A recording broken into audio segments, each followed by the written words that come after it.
লক্ষ্মী ঝাঁপি সিরিয়ালের আজকের আপডেট এপিসোডের শুরুতেই দর্শকরা দেখতে পান এক ভাঙাচোরা পোড়া বাড়ির ভেতরের দৃশ্য। সেখানে ঝাঁপি দাঁড়িয়ে আছে নিতাই আর কানাই ডাকাতের সামনে। ঝাঁপি ওদের কড়া গলায় প্রশ্ন করে, সত্যিটা এবার খুলে বল, আমাকে ফাঁসানোর পেছনে আসল মাথাটা কে ছিল? ভয়ে কাঁপতে কাঁপতে নিতাই কানাই জানায়, পুরো প্ল্যানটা ছিল সোনা মাস্টারের।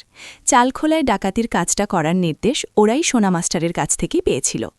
ঝাঁপি তখন আরও খোঁজ নিতে চায়, এই সোনা মাস্টার আসলে কে, কি কাজ করে, আর এখন কোথায় পাওয়া যাবে? উত্তরে ডাকাতরা জানায়, সোনা মাস্টার দিনের বেলা যাত্রাপালার সঙ্গে যুক্ত থাকে আর আড়ালে ডাকাতির কাজ চালায়। এই মুহূর্তে তাকে বাতাসপুর ক্লাবঘরেই পাওয়া যাবে। এই তথ্য পেয়েই ঝাঁপি আর দ্বীপ আর এক মুহূর্ত দেরি না করে বাতাসপুর ক্লাবের উদ্দেশ্যে রওনা দেয়। অন্যদিকে সুকুমারবাবু তার পুলিশ দল নিয়ে সেই পুরনো বাড়িতে পৌঁছে যায়। অচেতন অবস্থায় পড়ে থাকা নিতাই কানাইকে জাগিয়ে তুলে জিজ্ঞেস করা হয়, ঝাঁপি সরকার আর দ্বীপ সরকার কোথায়?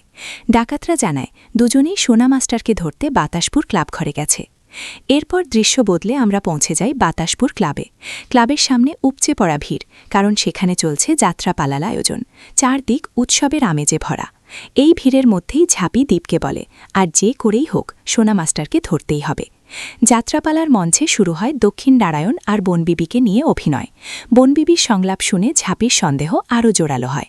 সে দ্বীপকে বলে, মনে হচ্ছে আজ এই যাত্রাপালাতেই আসল খেলা হবে। তারপর দ্বীপকে সেখানে অপেক্ষা করতে বলে নিজে চারপাশে একটু খোঁজ নিতে বেরিয়ে যায়। এর মধ্যেই যাত্রাপালা পুরোপুরি শুরু হয়ে যায়। নাটকের এক পর্যায়ে বনবিবি দক্ষিণ নারায়ণকে ত্রিশূলের নিচে ফেলে প্রশ্ন করে, কে তোকে আমার বিরুদ্ধে ব্যবহার করেছিল, কে আমাকে ফাঁসাতে চেয়েছিল? ঠিক সেই সময়ই ঝাঁপি নিজের আসল পরিচয় প্রকাশ করে সোনা মাস্টারের সামনে দাঁড়িয়ে যায়।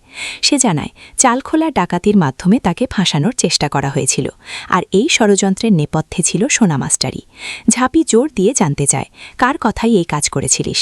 হঠাৎ যাত্রাপালার মাঝখানে এই অদ্ভুত পরিস্থিতি দেখে দর্শকরা চিৎকার শুরু করে।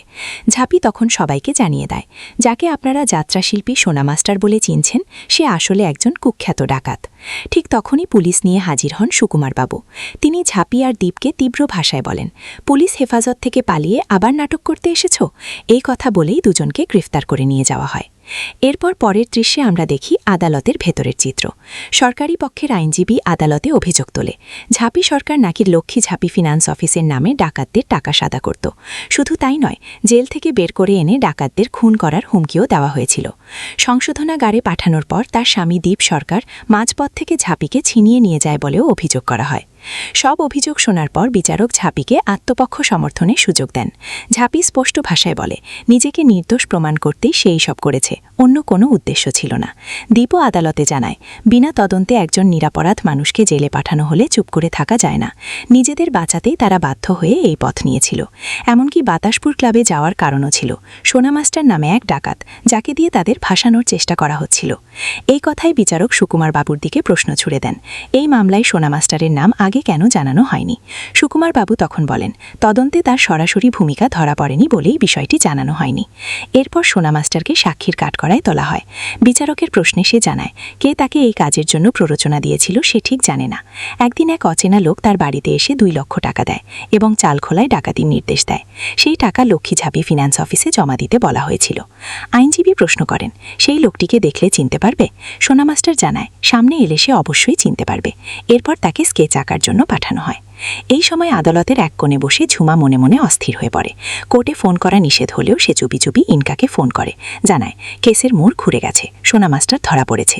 খবর শুনে রনিত ভীষণ ঘাবড়ে যায়। সে বলে, এতদিনের প্ল্যান একেবারে ভেস্তে গেল। তবে ইনকা আশ্বস্ত করে বলে, সোনা মাস্টার তো রনিতের পরিচয় জানে না, কোনো সরাসরি প্রমাণও নেই। শেষ পর্যন্ত বিচারক সমস্ত প্রমাণ খতিয়ে দেখে রায় দেন। ঝাঁপি সরকারকে সম্পূর্ণ মুক্তি দেওয়া হয় এবং তার ব্যবসা চালানোর উপর কোনো বাধা থাকে না। তবে বিচারক এটাও স্পষ্ট করে দেন, আইন নিজের হাতে নেওয়া কখনোই বৈধ নয়। আদালত থেকে বেরিয়ে ঝাঁপিয়ে দ্বীপকে বলে, আমরা নিজেদের নির্দোষ প্রমাণ করতে পেরেছি ঠিকই, কিন্তু অদ্ভুতভাবে মনে হচ্ছে এই ঘটনার পেছনের মানুষটাকে আমরা আগে থেকেই চিনি। আগামী পর্বে দেখা যাবে। কাসাই ঝাঁপিকে জিজ্ঞেস করে, এই কোন প্রতিযোগিতায় নাম লেখাচ্ছিস? ঝাঁপি জানায়, এটা বিউটি উইথ প্রেম মহিলা স্পাইরিং কম্পিটিশন, যেখানে জিতলে মিলবে 50 লক্ষ টাকার আর বড় ইনভেস্টরদের সুযোগ। অজন্তা স্পষ্ট জানিয়ে দেয়, ঝাঁপি এই প্রতিযোগিতায় যাবে না। ঠিক তখনই দ্বীপ এসে বলে, ঝাঁপি অবশ্যই যাবে, কারণ ওর মতো বুদ্ধিমতী আর সুন্দরী মেয়ে এই বর্ধমানে হাতে গোনা কয়জনই আছে। এই ছিল লক্ষ্মী ঝাঁপি সিরিয়ালের আজকের আপডেট।